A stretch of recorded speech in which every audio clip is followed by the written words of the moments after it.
Sir నమస్తే sir. నమస్తే. So deputy CM Pawan Kalyan garu NTR ట్రస్ట్కి 50 లక్షలు డొనేషన్ ఇవ్వడం జరిగింది. మరి ఇప్పటికైనా అర్థం చేసుకుంటారా ఆయన మంచితనాన్ని? ఏం అర్థం చేసుకోరండి. నిజంగా 50 లక్షలు ఇవ్వడం అనేటువంటిది ఆయన ఇన్స్టాల్ చేయడంగా భావిస్తున్నారు టీడీపీ వాళ్ళు. పవన్ కళ్యాణ్ గారు తలుచుకుంటే 1 కోటి 2 కోట్లు ఇవ్వాలి, 50 లక్షలు ఇచ్చిన ఏంటి అసలు? అంటే ₹1 ఇచ్చేవాళ్ళు కావాలి కదా. పవన్ కళ్యాణ్ స్థాయి 1 కోటి రూపాయలు ఇవ్వాలి. ఆయన డిప్యూటీ సీఎం అయినా 1 కోటి రూపాయలు ఇస్తే ఇంకా గ్రాండ్గా ఉండేది. 50 లక్షలు ఇవ్వడం అనేది బాగాలేదు. మేము బాగా డిసప్పాయింట్ అయిపోయాం అందరం. అది వాస్తవం. అంటే ఇప్పుడు అఖిలానందన్ ఉన్నారు కదా వాళ్ళ కొడుకు, మరి ఇట్లా ఈ విధంగా దాన ధర్మాలు చేస్తూ ఉంటే ఆయనకి ఆస్తులు ఏముంటాయి అనేది ఇంకో క్వశ్చన్. ఆయన ఒకప్పుడు ఆయనకి ఏమి ఉండేగో. చిరంజీవి గారే ఆయన ఆస్తి. మెగాస్టార్ చిరంజీవి గారే పవన్ కళ్యాణ్ గారి ఆస్తి. అన్న సంపాదిస్తుంటే ఈయన హాయిగా కూర్చొని ఒక నులక మంచం వేసుకొని పడుకునేవాడట. చక్కగా అన్ని తింటూ దాని మీద పడుకుంటూ అక్కడే నిద్రపోయేవాడు. అటువంటి ఆయన చిరంజీవి గారి యొక్క ప్రోద్బలంతో వచ్చారు. తన అద్భుతమైనటువంటి నటనతో. ఇంకొకటి ఏంటంటే ఆయన నిజంగా స్టార్. ఆయన ఆ స్టారిజంతో ఆయన ఎంతో అభిమానాన్ని చేరుకున్నారు. పవన్ కళ్యాణ్ గారి స్పెషల్ ఏంటంటే చిరంజీవి గారికి పవన్ కళ్యాణ్ గారు కంపేర్ చేస్తే, చిరంజీవి గారి సినిమా కనుక ఫ్లాప్ అయిందంటే ఇంకా ఫ్లాపే, ఏముండదు, మా డబ్బులు రావు. పవన్ కళ్యాణ్ గారి సినిమా ఫ్లాప్ అయినా సరే డబ్బులు వస్తాయి. సో ఇప్పుడు ఆయన ప్రత్యేకత. అఖిలానందన్ గురించి ఎక్కడ చూసినా కూడా సోషల్ మీడియాలో మొత్తం ఆయన గురించి నడుస్తుంది. అవును. సో ఒకవేళ ఆయన సినిమా రంగంలోకి ఎంట్రీ ఇస్తే ఎట్లా ఉంటుంది? తండ్రిని మించిన తనయుడు అవుతాడా? సూపర్ హిట్ అవుతుంది. అసలు ఆయన రావాలి కూడా.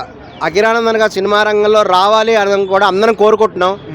జనసేన పార్టీ వాళ్ళు కోరుకుంటున్నాం, జనసేన సైనికులుగా కోరుకుంటున్నాం, ఫ్యాన్స్గా కూడా కోరుకుంటున్నాం. ఇక్కడ డబ్బుల గురించి చెప్పడం ఏంటంటే పవన్ కళ్యాణ్ గారికి డబ్బు కొదవేముంది.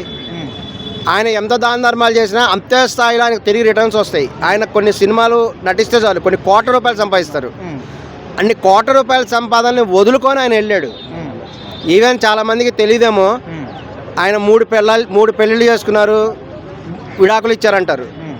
విడాకులు ఇచ్చిన ప్రతి స్త్రీకి కూడా ఆయన ఎంతో ధనం ఇచ్చారు. వాళ్ళంతా ఎకనామికల్గా చాలా స్ట్రాంగ్ ఉన్నారు. అఖిలానందన్ గారికి ఇప్పుడు కొత్తగా డబ్బులు ఇవ్వాల్సిన అవసరం లేదు. ఆయన బ్రహ్మాండంగా ఆర్థికంగా చాలా స్ట్రాంగ్ ఉన్నారు. అంటే ఆయన హైట్, పర్సనాలిటీ, ఆ కట్అవుట్ చూస్తూ ఉంటే ఏ హీరో గుర్తుకొస్తున్నారు మీకు? ఎలాంటి సినిమా తీస్తే బాగుంటుంది? జూనియర్ ప్రభాస్. అంతే.